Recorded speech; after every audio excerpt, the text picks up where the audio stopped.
नमस्कार, मेरा नाम हिमांशु यादव है और मेरे साथ है सोशल एक्टिविस्ट तेजपाल इंजीनियर जो नांगल चौधरी से विधानसभा का चुनाव भी लड़ चुके हैं डॉक्टर अभय सिंह यादव के खिलाफ और काफ़ी चर्चा में रहते हैं। डॉक्टर अभय सिंह के खिलाफ तीखे बयान देते रहते हैं। इसके अलावा बसीरपुर के अंदर जो जमीन अधिग्रहण का मुद्दा है, किसानों को कम कीमत देने के मामले में भी अभी फिलहाल छाया हुआ है। लगातार प्रेस कॉन्फ्रेंस कर रहे हैं, बहुत सारे इनके तीखे बयान आ रहे हैं, सोशल मीडिया पे आ रहे हैं। डॉक्टर अभय सिंह की भी इनके बयानों के बाद काफ़ी प्रतिक्रियाएं आती रहती हैं और भी बहुत सारी बातें हैं। कोरियावास मेडिकल कॉलेज को लेकर भी ये काफ़ी चर्चा में रहे थे, उससे पहले प्रदूषण की समस्या को लेकर भी चर्चा में रहे। और इस वक्त मेरे साथ हैं नारनौल विधानसभा क्षेत्र के अंदर हम लोग बैठे हुए हैं और इनसे बात करेंगे कि क्या मामला है, क्यों ये लोग इस प्रकार की के वक्तव्य देने की ज़रूरत इनको पड़ रही है, क्या अभी फिलहाल जो बसीरपुर का मामला है उसके अंदर क्या चल रहा है। सर, ये जो बसीरपुर के अंदर तेजपाल जी जो जमीन का मामला है, कम कीमत का मामला है, जब किसान संतुष्ट है, जनता संतुष्ट है, पैसा मुआवजा उन्होंने ले लिया, तो फिर आपको क्या तकलीफ है, क्यों आप इस तरीके की बयानबाजी कर रहे हो। और कई लोगों का कहना है कि किसान को कोई दिक्कत नहीं है, तो इसके बारे में आपका क्या कहना है। सबसे पहले तो हिमांशु जी, आपके खबर इंडिया लाइव चैनल के तमाम दर्शकों को मेरा बहुत बहुत प्रणाम, नमस्कार। देखिए हिमांशु जी, आपने कहा कि इस लॉजिस्टिक हब जमीन घोटाले पर किसान संतुष्ट हैं। ऐसा नहीं है। देखिए, अगर किसान संतुष्ट होते तो किसान जो लॉजिस्टिक हब में जो जमीन ली गई और उसका जो मुआवजा तय किया गया, उस पर 2017, 18, 19 उस दौरान वो ऑब्जेक्शंस लिखित में फाइल नहीं करते। अगर किसान संतुष्ट होते, नंबर 2 बात, वो हाई कोर्ट नहीं जाते। हाई कोर्ट में उनकी जीत हुई है। अगर किसान संतुष्ट होते तो किसान धरना प्रदर्शन नहीं करते। किसान अपनी बात प्रशासन के माध्यम से, कोर्ट के माध्यम से और सड़क पर तीनों जगह उठा रहा है। तो किसान कहाँ संतुष्ट है? किसान तो कह रहा है हमें कम मुआवजा मिला है। ये तो प्रोपेगेंडा फैलाया जा रहा है कुछ लोगों द्वारा कि किसान संतुष्ट है। दरअसल किसान संतुष्ट है ही नहीं। ऐसा सुनने में आ रहा है कि यहाँ पर डॉक्टर अभय सिंह यादव और राव इंद्रजीत की 36 का आंकड़ा रहता है और कहीं ना कहीं डॉक्टर अभय सिंह के बारे में ऐसा कहा जाता था कि अहिरवाल में किसी भी विधानसभा सीट से वो चुनाव लड़ ले जीत जाएंगे, एक बड़े नेता के रूप में उनका राइज अप हो रहा है। तो ऐसे के अंदर ये सवाल उठता है कि आप डॉक्टर अभय सिंह के बारे में तीखे सवाल करते हैं। क्या राव इंद्रजीत ने आपको प्लांट किया हुआ है? क्या आप उनके आदमी हैं? देखिए, सबसे पहले तो मैं एक बात स्पष्ट कर देता हूं कि देखिए, आपने राव इंद्रजीत जी का जो सवाल पूछा, आपने 2 सवाल पूछे, एक राव इंद्रजीत जी का और एक डॉक्टर अभय सिंह का। राव इंद्रजीत जी इस हरियाणा के एक बड़े और सम्मानित नेता हैं और मैं तो एक चीज कहता हूं कि राव इंद्रजीत जी से हमारा कोई लेना देना नहीं है। राव इंद्रजीत जी जिस भाजपा दल में राजनीति करते हैं, उस भाजपा के तो हम कट्टर विरोधी हैं, विद्यार्थी जीवन से, लगभग 2 दशक से। तो राव इंद्रजीत जी वाली तो कोई ऐसी बात ही नहीं है। अच्छा, डॉक्टर अभय सिंह का नाम हम क्यों ले रहे हैं, इस चीज को मैं स्पष्ट करना चाहता हूं। देखिए, डॉक्टर अभय सिंह यादव जी इस इलाके में नांगल चौधरी से 2 बार विधायक रहे हैं, सिंचाई मंत्री रहे हैं। डॉक्टर अभय सिंह यादव से हमारी कोई निजी व्यक्तिगत दुश्मनी तो है नहीं। हम तथ्यों पर बात कह रहे हैं। हम ये कह रहे हैं कि जब वो यहाँ के रिप्रेजेंटेटिव थे, किसान के, वो एक तरह से, देखो, जनता चुन के भेजती है अपना नुमाइंदा। तो अगर विधायक होता है तो उसका क्या कर्तव्य बनता है? उसका कर्तव्य यही बनता है ना कि कानून अनुसार अपने किसानों को ज्यादा से ज्यादा मुआवजा दिलाना, ना कि कॉरपोरेट कार, सरकार का पैरोकार बनना। देखिए, बात समझने की यहां ये जरूरत है। अगर हम उस वक्त विधायक होते तो हम 2013 के भूमि अधिग्रहण कानून जो उस वक्त मौजूद था, उसके अनुसार 70 लाख रुपए प्रति एकड़ मुआवजा दिलवाते। हम क्यों 30 लाख रुपए प्रति एकड़ में सहमति मॉडल के माध्यम से दिलवाते? सवाल तो यहां उठ रहे हैं कि जनप्रतिनिधि क्या होता है। जनप्रतिनिधि मतलब जनता का प्रतिनिधि, जनता द्वारा चुना जाता है। अगर वो जनता के लिए काम न करे, वो कंपनी और सरकार के लिए काम करे और जनता किसानों के खिलाफ काम करे, तो सवाल तो उठेंगे। अगर ऐसे सबूत डॉक्टर अभय सिंह यादव जी के खिलाफ डॉक्टर अभय सिंह यादव जी के खिलाफ मिल रहे हैं, किसी दूसरे नेता के खिलाफ मिलते तो हम उनके खिलाफ भी बोलते। अगला मेरा सवाल ये है कि बसीरपुर के मामला है, आपका गांव कोई और है और आपको उस गांव के मामले में दखल देने की क्या ज़रूरत है? क्या वो दखल आप इसलिए दे रहे हैं क्योंकि आपको तो जहां डॉक्टर अभय सिंह का मामला आएगा कुछ ना कुछ खिलाफत करनी है, या कुछ आपको लगता है इसमें कुछ जनहित आप देख रहे हैं? नहीं नहीं, ऐसा कुछ नहीं है। देखिए, मैं तो एक चीज कहता हूं, नांगल चौधरी क्षेत्र में बसीरपुर गांव पड़ता है और नांगल चौधरी क्षेत्र की जनहित की आवाज में उठाता हूं। विशेषकर नांगल चौधरी से मैंने चुनाव भी लड़ा हुआ है। मुद्दों की राजनीति करता हूं, जो गलत होता है उसके खिलाफ बोलता हूं। और अगर मेरे क्षेत्र में कहीं अगर गलत हो रहा है हिमांशु जी और उसके खिलाफ मैं चुप रह जाऊं क्योंकि वो गलत करने वाला कोई बड़ा मंत्री है, कोई बड़ा व्यक्ति है, तो फिर मुझे लगेगा कि फिर तो मेरी चुप्पी अपराध मानी जाएगी ना। रामधारी सिंह दिनकर ने कभी कहा था कि समर शेष है पाप का भागी नहीं केवल व्याध, जो तटस्थ हैं जो चुप है समय लिखेगा उनका भी अपराध। मैं मानता हूं कि गलत के खिलाफ में चुप रहना अपराध है, इसलिए बोलता हूं। अब वो गलत अगर डॉक्टर अभय सिंह यादव जी की वजह से किसानों के साथ गलत हुआ तो उनके खिलाफ तो बोलेंगे मुखर होकर। हमारे उनसे कोई दुश्मनी नहीं है, ये मुद्दों की लड़ाई। फिर से मैं राव इंद्रजीत के मामले पे आऊंगा, क्योंकि कहीं ना कहीं ऐसा माना जाता है कि अगर आप अभय सिंह के खिलाफ इतना खुलकर बोल रहे हैं तो कहीं ना कहीं राव परिवार की, राव इंद्रजीत सिंह की राजनीति की, राव इंद्रजीत की बैकिंग आपके साथ है। आपने कहा उनका लेना देना नहीं है। कभी आपकी उनसे कोई मुलाकात हुई है, बात हुई है, या किसी उनके करीबी के मार्फत आपकी बात हुई हो, कुछ ऐसा कभी हुआ है? देखिए हिमांशु जी, राव इंद्रजीत जी के बारे में आपने पहला सवाल किया, मैं पहले भी स्पष्ट कर चुका हूं कि मेरा कोई लेना देना नहीं है। राव इंद्रजीत जी से मैं आज तक कभी नहीं मिला हूं, उनके किसी व्यक्ति के मार्फत मेरी कोई बातचीत नहीं हुई है। देखिए, मैं प्रोफेसर योगेंद्र यादव जी जो स्वराज इंडिया के संस्थापक हैं उनका सिपाही हूं और जय किसान आंदोलन संगठन से मैं ताल्लुक रखता हूं, तो हम तो योगेंद्र यादव जी के सिपाही हैं। अब आप एक बात बताइए, जब मैं तो एक चीज कहता हूं हिमांशु जी, आप बार बार राव इंद्रजीत की बात कर रहे हो। देखिए, हिंदुस्तान में एक चलन चल पड़ा है। चलन पता क्या चल पड़ा है? आप एक मुद्दे की बात करो, उसको गुमराह करने के लिए तीसरा मुद्दा ले आओ, ताकि जिस मुद्दे की बात कर रहे हो ना वो मुद्दा गायब हो जाए, पब्लिक को बात जमे ना। मैं आपको उदाहरण के तौर पर बताना चाहता हूं, जब 2020-21 के उस दौर में जब किसान आंदोलन चला और जो शाजापुर बॉर्डर से लेकर सिंगू बॉर्डर तक और तमाम सारे दिल्ली के बॉर्डर पर किसान बैठे थे, इन्हीं डॉक्टर अभय सिंह यादव जी ने योगेंद्र यादव जी के खिलाफ पता क्या बोला था? कहा था कि वो पंजाब के किसानों से बात करके, वो संयुक्त किसान मोर्चा के नेता है, तो एसवाइएल का पानी हरियाणा के दिलाएं। दरअसल डॉक्टर अभय सिंह यादव का मकसद वहां एसवाइएल का पानी दिलाना नहीं था, तीनों काले कृषि कानूनों से जनता का ध्यान भटकाना था, जो एक विफल कोशिश थी उनकी। अच्छा, जैसे ही किसान आंदोलन खत्म हुआ, अब डॉक्टर अभय सिंह यादव जी क्यों एसवाइएल की बात नहीं करते? क्यों? एक एक चलन चल पड़ा है। जब नांगल चौधरी की बात करो तो गुड़गांवा पहुंच जाओ, गुड़गांवा की बात करो तो अंबाला, रंबाला की बात करो तो चंडीगढ़ पहुंच जाओ। नांगल चौधरी की बात है, राव इंद्रजीत जी ना तो नांगल चौधरी से कभी विधायक रहे, ना वर्तमान में नांगल चौधरी के जनप्रतिनिधि हैं। नांगल चौधरी के जनप्रतिनिधि उस समय जब ये लॉजिस्टिक हब का जमीन का पूरा मामला, जब ये लेन देन हुआ, रेट तय हुआ, उस समय कौन थे जनप्रतिनिधि? डॉक्टर अभय सिंह यादव।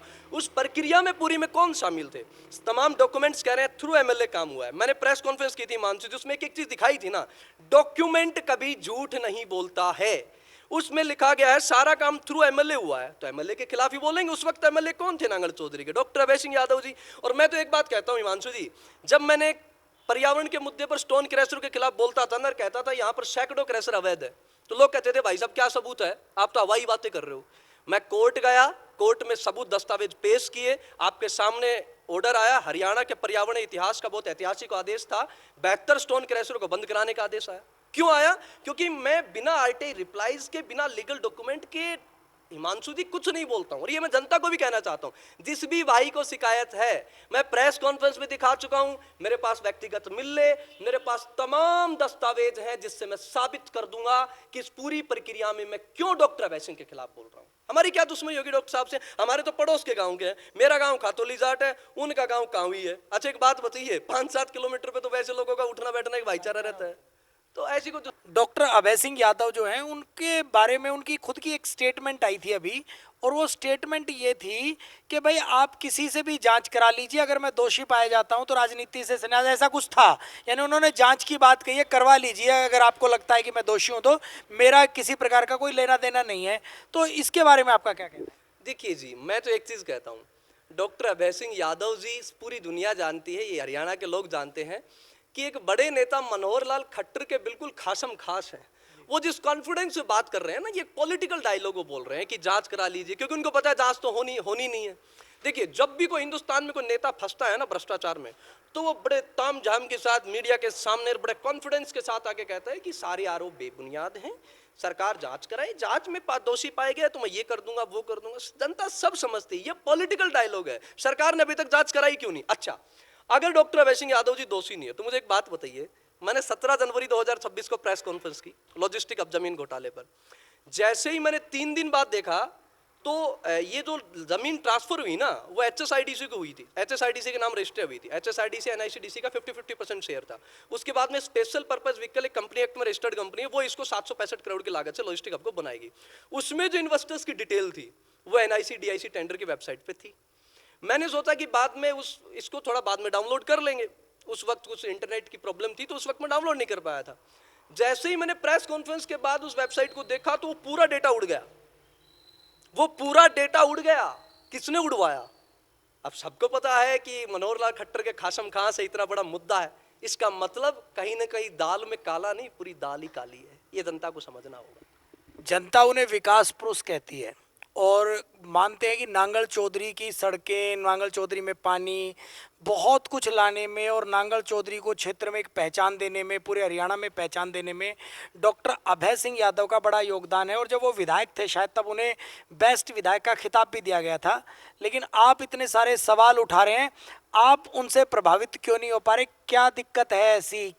क्या उन्होंने कुछ नहीं किया? देखिए, सबसे पहले तो मैं एक चीज़ कहता हूँ, अभी मैं पिछली बात को कंप्लीट करते हुए आपके सवाल का जवाब दूंगा कि जो मैं कह रहा था SPV कंपनी में हिस्सेदारी वाली बात, उस कंपनी की हिस्सेदारी की डिटेल क्यों गायब की वेबसाइट से? इसका मतलब लगता है हमें कहीं ना कि डॉक्टर अभय सिंह यादव जी का हमें अंदेशा है कुछ ना कुछ हिस्सेदारी थी, तभी तो हटाया गया। हम एक चीज़ कहते हैं, जो आपने विकास की बात की, देखिए हिमांशु जी, जनता है ना, दक्षिणी हरियाणा में युवा आजकल बहुत जागरूक हो रहे हैं, बहुत पढ़े लिखे हैं। जनता इंटेंशन देखती है, आपकी इंटेंशन समझ में आ जाती है। जब इंटेंशन आपकी एक किसी परियोजना को लाने के पीछे एक सकारात्मक न हो, पैसे खाने की हो ना, तो फिर आप विकास पुरुष नहीं, आप विनाश पुरुष कहलाओगे। दूसरी बात आपने की विकास की, मैं तो एक चीज कहता हूं, देखिए हाँ, मैं मानता हूं कि भाजपा सरकार आने के बाद कुछ काम इलाके में हुए हैं पिछले 10 साल में। उसके पीछे एक बड़ा कारण अगर आप समझेंगे तो देखिए, जनता को भी समझना होगा कि दक्षिणी हरियाणा में हमारा जो नांगल चौधरी हलका था, उसमें ये समझिएगा कि जो भी जनप्रतिनिधि होता था वो उस समय उनकी सरकार नहीं होती थी, विपक्ष में होता था ना। पूरे दक्षिणी हरियाणा में जो 10-11 MLA की सीटें गई वो भाजपा के खाते में गई, 14 में भी 19 में भी। तो एक मत होके लोगों ने समर्थन दिया, तो सामूहिक प्रयास से कुछ काम हुए। जैसे नहरी पानी का है, लेकिन नहरी पानी का ये कह देना कि डॉक्टर अभय सिंह ने किया, ये बिल्कुल गलत होगा। उसकी सबसे पहले आवाज तो नारनौल के विधायक श्री ओम प्रकाश एडीओ साहब ने उठाई थी। आप सर्च कीजिएगा, सबको पता है, सबसे पहले उन्होंने उठाया था। और अगर नांगल चौधरी के विकास पुरुष उन्हें जो कुछ लोग कह रहे हैं, ये दरअसल क्या एक मीडिया मार्केटिंग का हिस्सा है। मैं उसका तथ्यों के साथ जवाब देता हूं। नांगल चौधरी का 80% हिस्से में आज भी नहर नहीं है। आप नलवाटी क्षेत्र में जाइए हिमांशु जी, आप पूरे ये जो नलवाटी क्षेत्र में आप ये निजामपुर से आगे बायल राव तक की ढाणी तक पूरा जो पाटन की सीमा लगती है वहां तक जाइए, कोई नहर नहीं है। 80% क्षेत्र में नहर नहीं है। और जो काम हुए हैं वो सामूहिक प्रयास है। और दूसरी बात, जो एक अब जो लोग कहते हैं कि काम हुए, तो एक बात बताइए, 2014 के बाद से 2014 से 24 तक मैंने, आपको पता है कि स्टोन क्रैशर के खिलाफ लंबी लड़ाई लड़ी है, उसमें तमाम साक्ष्य ये बात चीख चीख कर कह रहे हैं। एनजीटी में रिपोर्ट दाखिल हुई है, तमाम डॉक्यूमेंट्स और मीडिया को, उसमें भी काफी बार प्रेस कॉन्फ्रेंस करके दिखा चुका हूं कि जब से डॉक्टर अभय सिंह यादव जी नांगल चौधरी के विधायक बने हैं, उसके बाद से स्टोन क्रैशरों को एनओसी मिलने में दुगनी तिगुनी वृद्धि हुई है। मैं ये नहीं कह रहा स्टोन क्रैशर कांग्रेस सरकार में नहीं लगे, लेकिन बहुत थोड़े थे, कुछ दोलेडा में थे, कुछ चंद गांवों में थे। उसके बाद तो खातूलीर में जोन बना दिए गए, माइनिंग की देखो कितनी लीज खुल गई। तो अगर डॉक्टर अभय सिंह यादव को जो लोग विकास पुरुष मानते हैं, क्या वो ये बात मानेंगे कि जितनी लीज दी गई और जितना क्रैशर खड़ा करके इस इलाके को सिलिकोसिस जैसी बीमारियां सौंपी गई, क्या उसमें डॉक्टर अभय सिंह यादव जी का हाथ नहीं है? अगर वो अपने आप को इतना बड़ा कहते हैं तो उनके रहते हुए एनओसी कैसे मिल जाती है स्टोन क्रैशर की? तो ये दरअसल एक मीडिया मार्केटिंग का हिस्सा है। मैं ये मानता हूं विकास पुरुष नहीं, वो इस इलाके के विनाश पुरुष है, जिन्होंने नांगल चौधरी को बीमारू हल्का बना दिया है। जिस इलाके में 40,000 लोग प्रति वर्ष बीमारियों से तिल तिल कर मरने को मजबूर हुए, एनजीटी में रिपोर्ट कह रही है, उस इलाके को अगर उस इलाके के जनप्रतिनिधि को विकास पुरुष कहा जाए। 40,000 का आंकड़ा कहां से आया? आप एनजीटी की रिपोर्ट जो मैंने दाखिल की थी तमाम पत्रकारों की, 40,000 महेंद्रगढ़ जिले में प्रतिवर्ष लोग तिल तिल कर बीमारियों से मरने को मजबूर हैं। ये सीएमओ नारनौल ने रिपोर्ट सौंपी थी, मैंने साक्ष्य भी दिखाए थे, काफी पहले प्रेस कॉन्फ्रेंस हुई थी उसमें। और उसमें अब आप देखिए महेंद्रगढ़ जिले में सबसे ज्यादा स्टोन क्रैशर कहाँ है? नांगल चौधरी में। इसका मतलब क्या है? अधिकांश जो 40,000 लोग उसमें 90% लोग नांगल चौधरी के तिल तिल कर मरने को मजबूर हैं। किसकी वजह से? डॉक्टर अभय सिंह यादव 2 बार जीते और ऐसा कहा जा रहा था कि कहीं से भी पूरे अहिरवाल में चुनाव लड़ लें उनको कोई हरा नहीं सकता, वो कन्फर्म है। उसके बावजूद एकमात्र हारने वाले विधायक वही बन गए जो वर्तमान में थे और जिनको सबसे पहले उनको टिकट भी अलॉट हो गई थी पहले राउंड के अंदर ही। उसके बावजूद उनकी हार का क्या कारण है, आपको क्या लगता है? आपने खुद ही सवालों का जवाब दे दिया। आपने हिमांशु जी जो तमाम सवाल मेरे से किए कि डॉक्टर अभय सिंह जी ने ये किया है, ये किया। आप एक बात बताइए, पूरी भारतीय जनता पार्टी कहती है कि 2024 के विधानसभा चुनाव में प्रचंड लहर भाजपा की थी, और अगर रिजल्ट देखा जाए तो भाई इस बात को कहने में, अगर चुनावी आंकड़ों के हिसाब से देखा जाए तो ये बात बेमानी भी नहीं है, क्योंकि भाई इतनी ज्यादा सीटें हैं, पूरे दक्षिणी हरियाणा में हर जगह भाजपा का विधायक जीता है, छोड़ के नांगल चौधरी को। तो क्यों हारे? ये हार ही इस बात को स्पष्ट करती है कि जनता प्रदूषण के मुद्दे पर त्रस्त थी। 35 गांवों के लोग तिल तिल कर बीमारियों से, उस फैली हुई धूल से मरने को मजबूर थे। दूसरी बात, डॉक्टर अभय सिंह यादव का खुद का जो एक व्यवहार है, एक स्वभाव है, वो बहुत अहंकारी और ऐसा रहा है, वो एक मृदुभाषी मिलनसार स्वभाव नहीं है। और नंबर तीसरी, देखिए जनता इंटेंशन देखती है। एंड टाइम पर एक पार्टी का टिकट लिया, एक बड़े नेता के आशीर्वाद से, जो आप बता रहे हो रामपुरा हाउस के आशीर्वाद से 2014 में विधायक बन गए, और फिर उन्हीं के साथ दगा किया। और उसके बाद फिर किस तरीके से उन्होंने क्षेत्र को नए क्रैशर माइनिंग खड़ा करके बीमारियां सौंपी। देखिए जनता है ना, स्वभाव देखती है हिमांशु जी, और इंटेंशन देखती है। अगर आपका स्वभाव बहुत अच्छा है, काम करने की इंटेंशन आपकी अच्छी है, आपके मन में बेईमानी नहीं है, जनता उसे नेता मानती है। जैसे इसीलिए इनको हरा दिया, क्योंकि इनका स्वभाव अच्छा नहीं है, इनकी नीयत जो है वो साफ नहीं है। एनजीटी की बात आपने की, 40,000 लोग हर साल तिल तिल के नांगल चौधरी में मरने को बेबस हैं। प्रदूषण वहाँ फैल रहा है, क्रैशर से, माइनिंग से। एक बड़ा मामला और उठ के आता है, शायद आपको जानकारी होगी, मैं जरूर जानकारी लेना चाहूँगा, सीएसआर फंड का। शायद आपको जानकारी होगी, सीएसआर फंड होता है, कॉरपोरेट सोशल रिस्पॉन्सिबिलिटी फंड, जो फंड इन माइनिंग्स कंपनीज को देना होता है, जो इलाके में विकास के लिए लगना होता है। क्या आपको लगता है कि जो इतनी माइनिंग अरबों खरबों का काम हो रहा है, सालों साल या हजारों करोड़ का ये काम हो रहा है, बताते हैं कि एक माइनिंग नॉर्मल सी 25, 30, 50 लाख का काम रोज का करती है, ऐसे के अंदर क्या वो पैसा वहां पर लग रहा है, गांव का विकास उस तर्ज पे हो रहा है, या वो पॉलिटिकल रूप से लोग खा रहे हैं, या अपनी निजी इमेजें चमकाने के लिए खर्च हो रहा है? क्या इसके अंदर भी आप देख रहे हैं कि नांगल चौधरी के अंदर बड़े स्तर पर भ्रष्टाचार का बोलबाला है? देखिए हिमांशु जी, आपने बहुत ही अच्छा सवाल किया है। सबसे पहले इस सवाल के लिए आपको धन्यवाद। केवल सीएसआर फंड नहीं है, जो कॉर्पोरेट सोशल रिस्पॉन्सिबिलिटी वाला फंड बताया, ऐसे बहुत सारे फंड हैं। एक डिस्ट्रिक्ट माइनिंग फंड है, डीएमएफ है, ऐसे भी और बहुत सारे फंड हैं जिसके बारे में जनता अवेयर नहीं है। अच्छा, जनता अवेयर नहीं थी तो डॉक्टर अभय सिंह यादव जी की जिम्मेदारी बनती थी कि उन फंड्स के माध्यम से कम उन गाँवों में नांगल चौधरी के जो प्रदूषण से प्रभावित गाँव हैं, उनमें तो विकास का पैसा भिजवाया जाए। बनती थी कि नहीं बनती थी? डीएमएफ का पैसा गांव के विकास के लिए नहीं लगा, ये कहते हुए मुझे बड़ा दुख होता है। जब से 2014 से 24 तक, जब तक ये डॉक्टर अभय सिंह यादव जी विधायक रहे, डीएमएफ का बहुत सारा फंड डकारा गया है। अब मैं आपको बताता हूं कि जब से मुझे खुशी इस बात की कि जो मंजू चौधरी जी जो विधायक है वर्तमान में, नांगल चौधरी से कांग्रेस की विधायिका है, उन्होंने डीएमएफ का काफी सारा फंड करोड़ों में रिलीज करवाया है, गांव को दिया है। मेरे खुद के गांव को, जो खातोली जाट का गांव है, जो खातोली जाट गांव है, उसमें 19-20 लाख रुपए मिले हैं। तो वो जब ग्रांट से जब पैसा आवंटन हुआ, अच्छा ये चीज मुझे पहले ही पता थी, तो मैंने मंजू चौधरी जी से इस बारे में पहले भी निवेदन किया था कि डीएमएफ फंड का पैसा लोगों के विकास के लिए जारी करवाया जाए। मुझे खुशी है कि मंजू चौधरी जी ने बहुत अच्छा काम किया। देखिए, अच्छे काम की हम हमेशा तारीफ करते हैं, इसका मतलब ये भी मत समझ लेना कि हम कांग्रेस के पैरोकार हैं। हम ना कांग्रेस दल में हैं, हम स्वराज इंडिया में योगेंद्र यादव जी के सिपाही हैं। हाँ, ये कह सकते हैं कि भाई आज वर्तमान परिस्थितियां, संविधान खतरे में है, लोकतंत्र खतरे में है, तो कॉन्स्टिट्यूशन और डेमोक्रेसी को बचाने के लिए तो हम भाजपा के खिलाफ में कांग्रेस का समर्थन करते हैं चुनाव में। कांग्रेस के हम कोई स्थायी सदस्य नहीं है जी। जो मैं फिर से वो सीएसआर फंड की बात करूंगा, इलाके के अंदर अरबों खरबों की चीज़ें निकल रही हैं, माइनिंग हो रही है, उसके बावजूद भी गांव की हालात ऐसे हैं कि गांव में स्कूल नहीं है, ग्राउंड नहीं है, जो कि सीएसआर फंड से वो गांव पूरे तरीके से हाई अटैक हो सकते हैं, नांगल चौधरी के गांव यूएसए के गांव जैसे हो सकते हैं। क्या कारण है कि वो हो नहीं पा रहा है? और दूसरी जो सबसे बड़ी बात है, कई गाँव के अंदर अगर माइनिंग विभाग में आरटीआई लगाई जाए तो उस आरटीआई का जवाब तक नहीं देता है डिपार्टमेंट। क्या इस तरीके की चीज़ें, आप उस क्षेत्र में रहते हैं, आपके सामने कभी आई हैं? दूसरा मेरा एक और इसी बात के अंदर मैं पूछना चाहूंगा कि कई गांवों के अंदर खेल ग्राउंड ये चीजें कागजों के अंदर बनी हुई हैं जो कि धरातल पे कहीं नहीं है। अभी मैं पीछे एक वीडियो देख रहा था, शायद बायल गांव की थी, वहां पे उन्होंने कुछ गांव के अंदर कुछ प्रोग्राम, ऐसी चीजें, स्कूल वगैरह, बिल्डिंग, कुछ चीजें बनाई और जो आरटीआई में पूछा तो, लेकिन जमीन पर वो कहीं पर भी नहीं है। तो इस प्रकार का घोटाला कैसे हो जाता है और क्या मतलब इसके लिए, चूंकि आपने लंबी लड़ाई लड़ी एनजीटी, इसके बारे में आप क्या कहना चाहेंगे? और भगवान ना करे कभी आप विधायक बन गए या आपके कोई बहुत करीबी ऐसे बन जाए तो आप इसके बारे में क्या करना चाहेंगे? ये माइनिंग हो वो तो ठीक है, लेकिन माइनिंग से विकास की बजाय माइनिंग से विनाश हो रहा है इलाके का।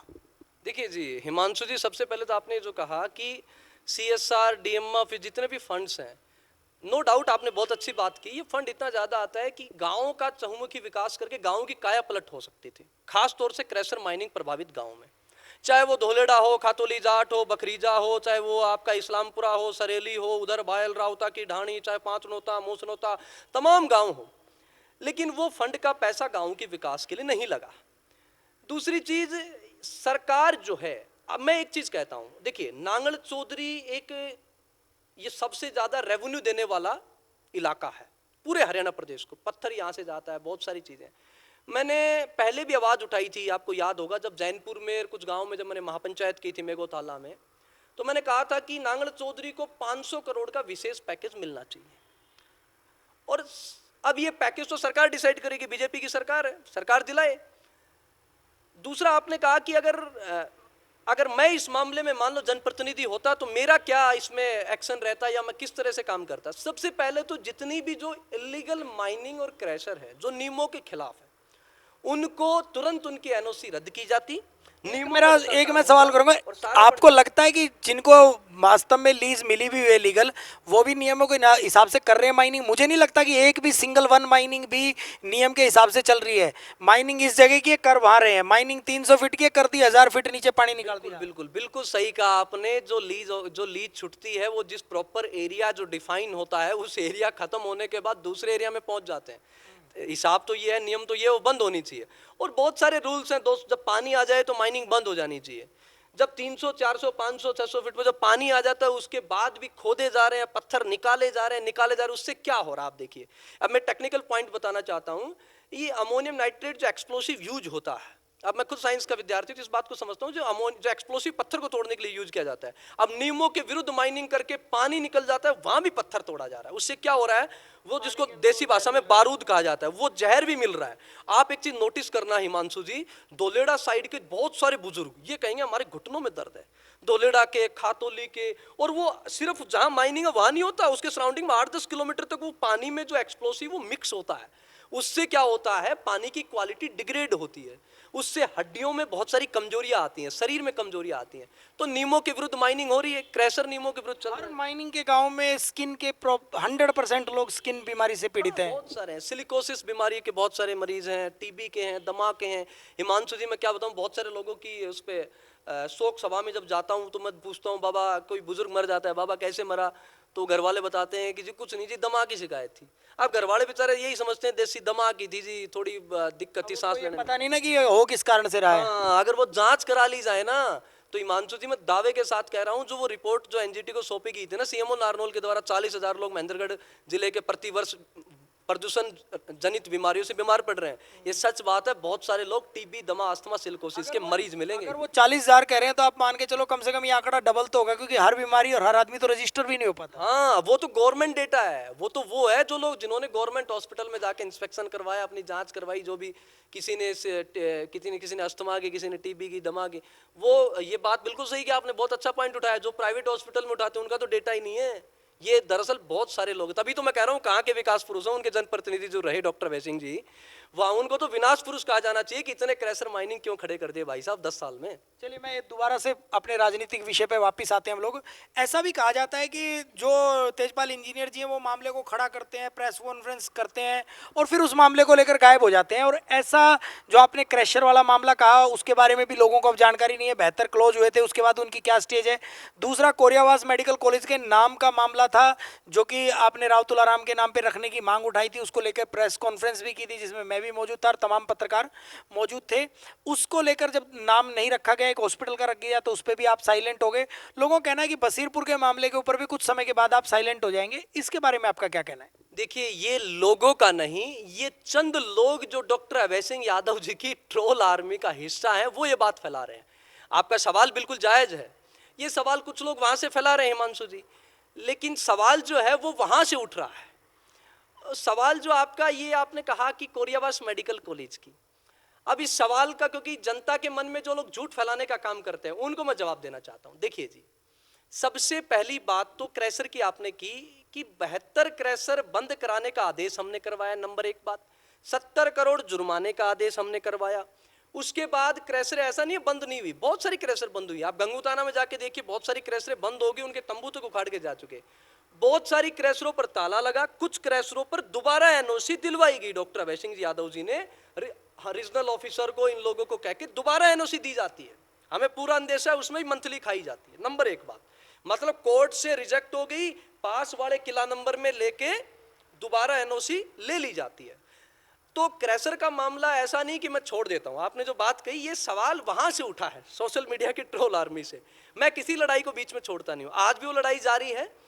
और क्रैशर पर्यावरण के मुद्दे पर देखिए, 72 क्रैशरों का बंद कराने का आदेश, 70 करोड़ सभी चरखी दादरी महेंद्रगढ़ जिले के 343 टन क्रैशरों पर जुर्माने का आदेश, ये साबित करता है कि हमने लड़ाई में बिल्कुल बहुत बड़ी जीत हासिल की है। दूसरी बात आपने की कोरियावास मेडिकल कॉलेज की। आप मुझे एक बात बताइए, कोरियावास मेडिकल कॉलेज में हिमांशु जी मामला क्या था कि भाई उस कोरियावास गांव के ग्रामीण चाह रहे थे कि जो ये कोरियावास मेडिकल कॉलेज का नाम है वो शहीद राव तुलाराम के नाम से हो।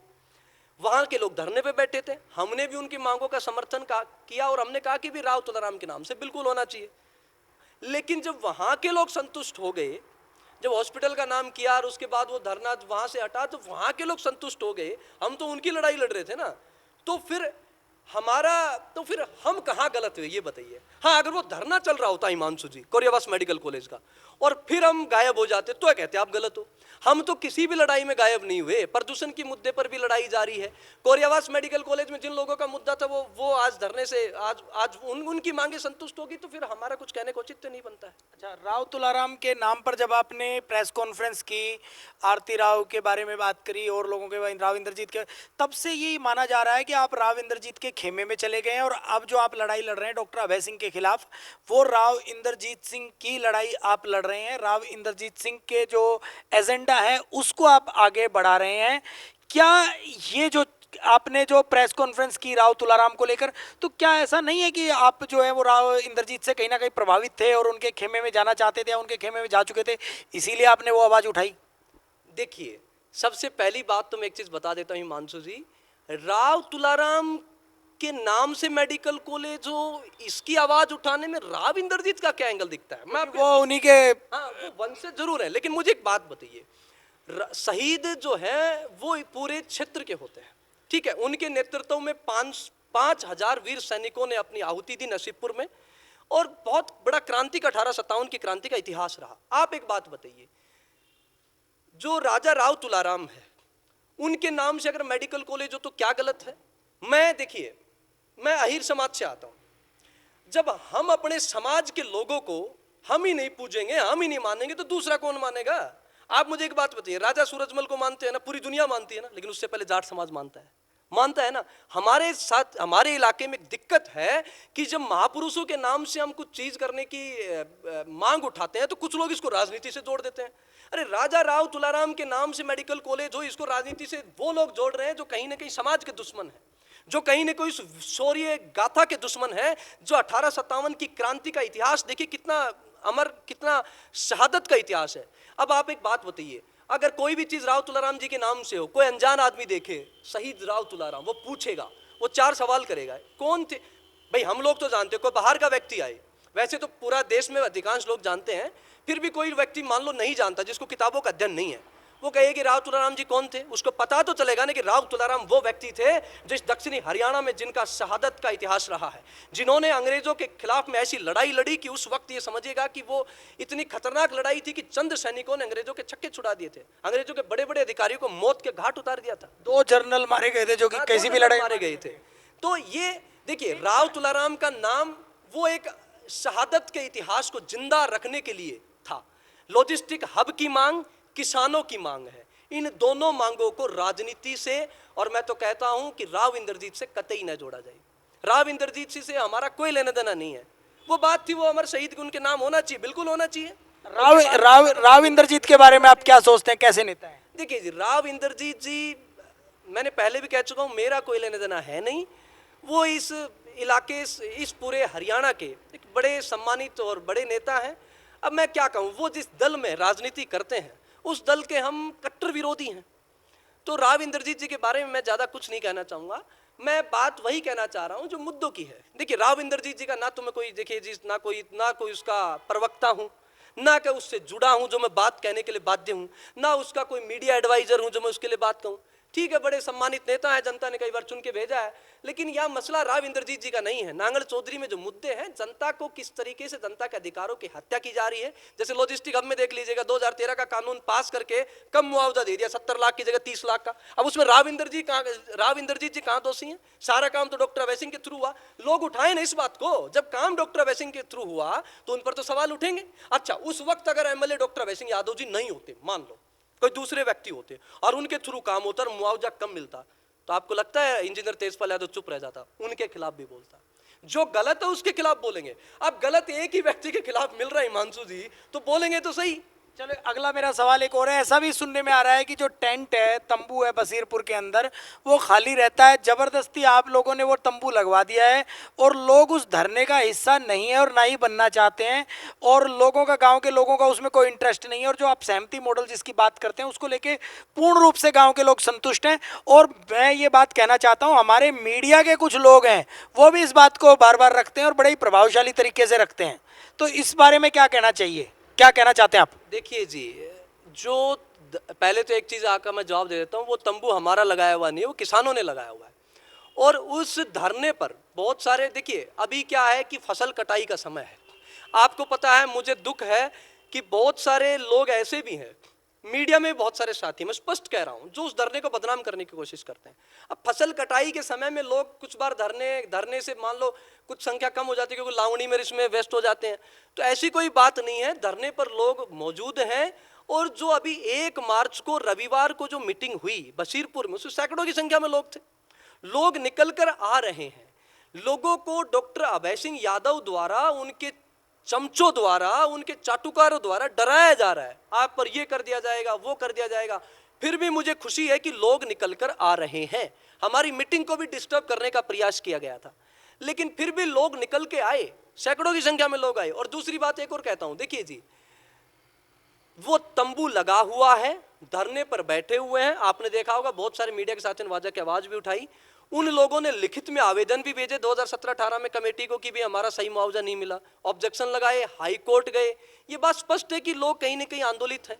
और कितने बड़े स्तर पर आंदोलन होगा इसके बारे में देखिए, मैं एक चीज कहता हूं, अहिरवाल का जो आजादी के बाद आंदोलन का इतिहास इतना नहीं रहा, वो अलग बात है। अहिरवाल और दक्षिण हरियाणा का शहादत का इतिहास बहुत बड़ा रहा है। जब भी सीमाएं खून मांगती है, पहला सर इस दक्षिणी हरियाणा के गांवों से चढ़ाया जाता है। चाहे 1962 की, 65 की, 71 की लड़ाई हो, 99 की कारगिल की लड़ाई हो, चाहे वो रिजांगला में 1962 की, वो देख लीजिएगा, कितना आप सोचिएगा कितनी खतरनाक लड़ाई थी। सरकारों के खिलाफ लड़ने का इतिहास कम है लेकिन शहादत का इतिहास काफी ज्यादा है। लेकिन 1947 के बाद आंदोलन का इतिहास अगर हम देखें तो 1990 में एक जलयुद्ध की लड़ाई थी, और उसके बाद कुछ छोटे मोटे आंदोलन और हुए।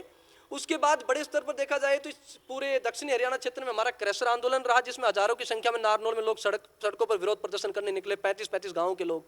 तो इन 2-3 आंदोलनों को छोड़ दें तो आजादी के बाद आंदोलन का इतिहास नहीं रहा, जो कि चरखी दादरी से चंडीगढ़ तक आगे के हरियाणा का रहा है।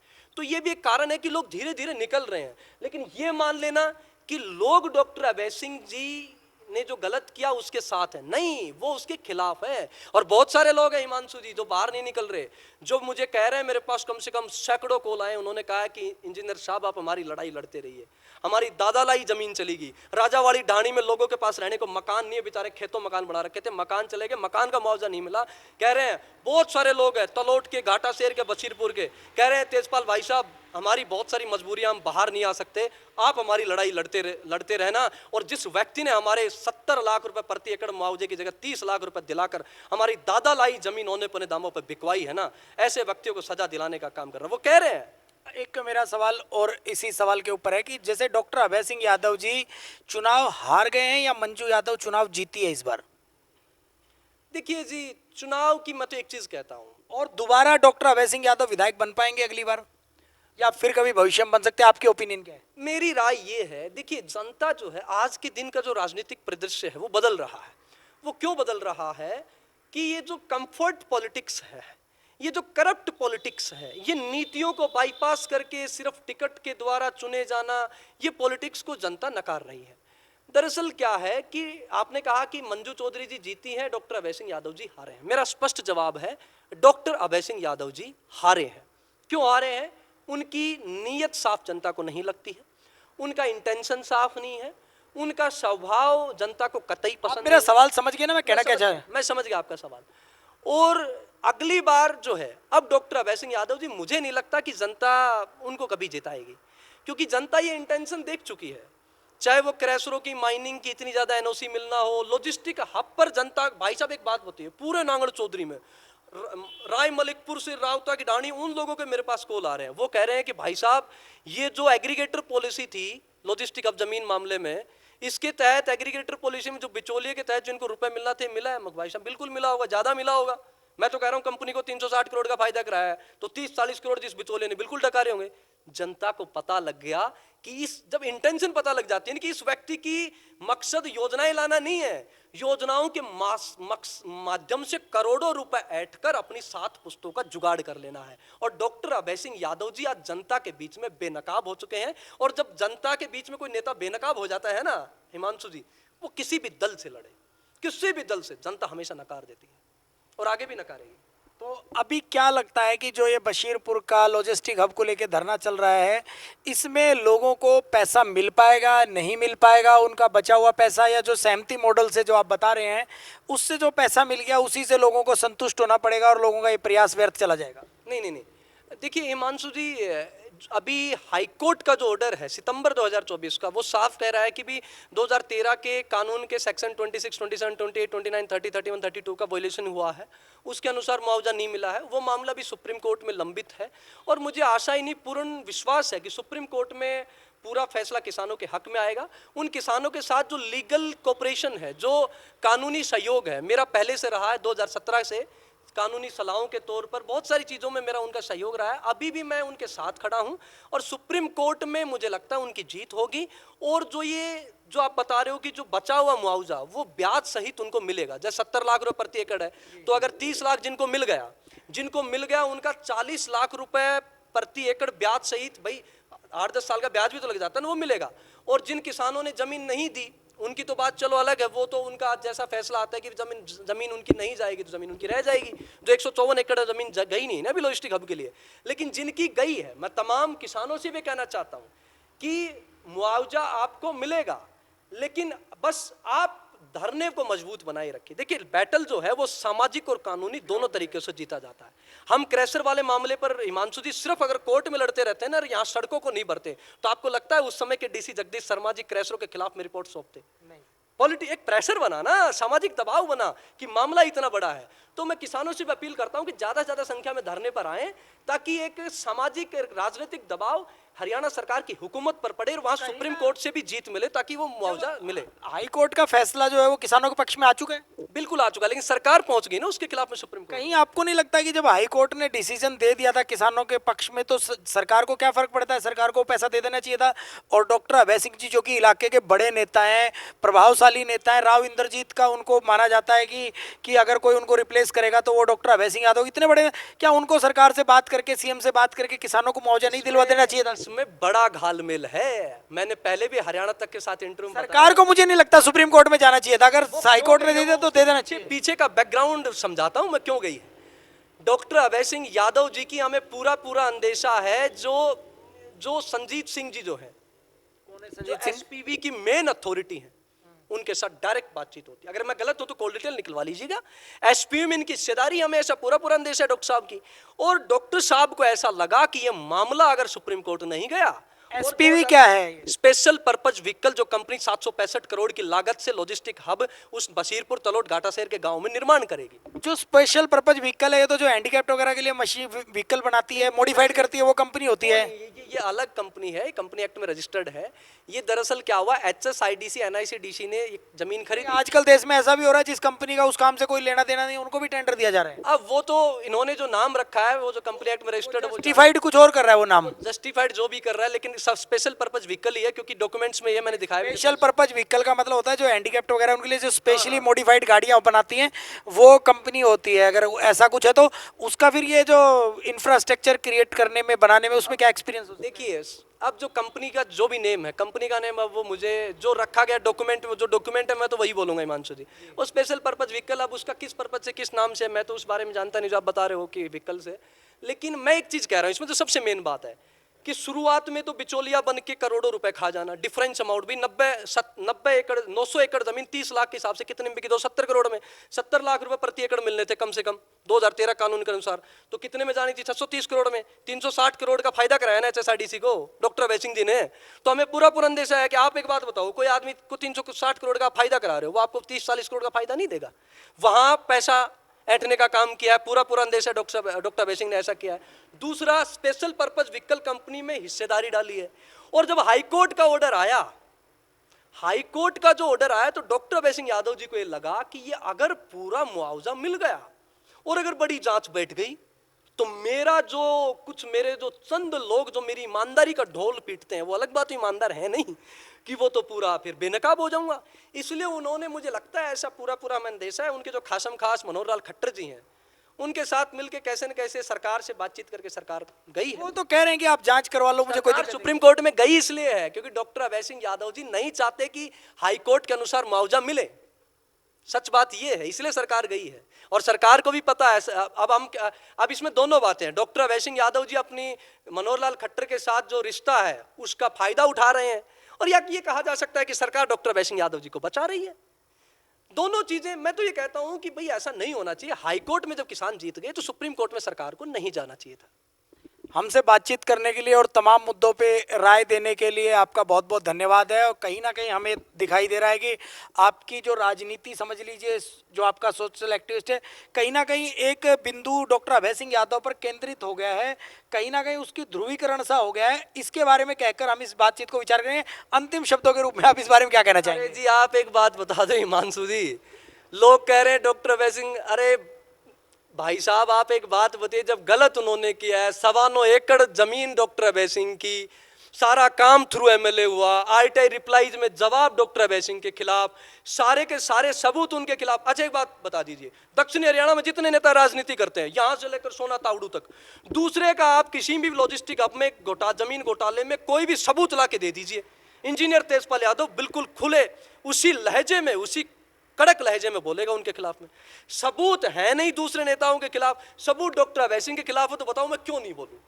अब इसमें आप कुछ लोग ये एंगल ढूंढ रहे हैं कि डॉक्टर अभय सिंह के इनकी तो कोई व्यक्तिगत वो रंजिश है, ऐसा कुछ नहीं है। मेरे पड़ोसी गांव से संबंध रखते हैं। एक मामला और मैंने देखा था सोशल मीडिया पे कि वो कहीं आपके परिवार से भी उनके बड़े अच्छे नजदीकी संबंध, वहाँ चाय पी रहे हैं, जिसको लेकर सोशल मीडिया पे बड़ी चर्चा चल रही थी। उसके बारे में अगर कुछ कहना चाहें तो आप बता सकते। आप देखिए जी, इसमें क्या है कि मैं तो ये कहता हूं कि डॉक्टर अभय सिंह यादव जी को लॉजिस्टिक हब का जब प्रकरण चल रहा था, जमीन घोटाले के उजागर पर उजागर हो रहे थे मामले, तमाम सबूत सामने आ रहे थे, उसी वक्त उनको चाय पीने की जरूरत क्यों पड़ी? ये जो मैं सवाल पूछ रहा हूँ, यही उस बात का बहुत सारा जवाब है। और दूसरा देखिए जी, बहुत सारी चीजें हैं। अब देखिए जी, मैं तो ये कहता हूँ कि उस वक्त उनको चाय पीने की जरूरत पड़ी। और बहुत सारा परिवार में देखिए, मैं तो एक चीज कहता हूँ कि पूरा नांगल चौधरी क्षेत्र मेरा परिवार है, 140 गांव ढाणियां। अब कुछ लोगों को अपने निजी काम निकलवाने होते हैं, किसी को अपने रिश्तेदारों को नौकरी में सेट करना होता है, किसी को डीसी रेट की नौकरियां करवानी होती है, किसी को ट्रांसफर कराना होता है। अब इंजीनियर तेजपाल यादव संघर्ष की राह पर है।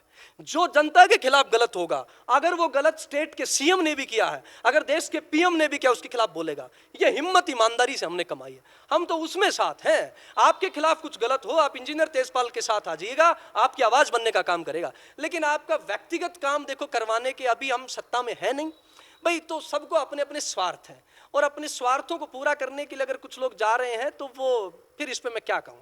और वो लोग, मुझे लगता है कि समय रहने के बाद और समय को देखते हुए बाद में वापस भी आ जाएंगे, ऐसी बात नहीं है। हमसे बातचीत करने के लिए और तमाम अपनी बातें इतनी खुल के रखने के लिए आपका बहुत बहुत धन्यवाद है। थैंक यू हिमांशु जी। आपके चैनल के खबर इंडिया लाइव के तमाम दर्शकों को मेरा बहुत बहुत धन्यवाद, बहुत बहुत प्रणाम।